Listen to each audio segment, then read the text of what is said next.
Hi and welcome to this quick tutorial where I'll show you how to change language on Gmail, both on PC and on mobile.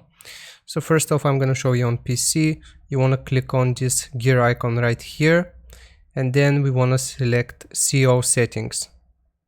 From here, all you have to do is Gmail display language. You want to select whichever language you want. It is as simple as that, and then it is automatically going to update your language preference.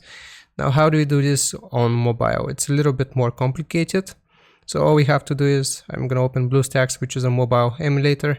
So from when you're within your Gmail account, you want to click on these three lines right here, and we want to go to settings. From here, you want to select whichever account you want. I'm going to do this on my second account, and we want to click on manage your Google account. Now here you want to select the second tab which says personal info. Make sure you scroll down, and we have the language preference right here. So just click on language, and here is your preferred language, and how you can change it is by clicking on this pencil icon right here. So that is how you do it, boys and girls. I hope this was useful. Leave a like and sub, and I'll see you next time. Bye bye.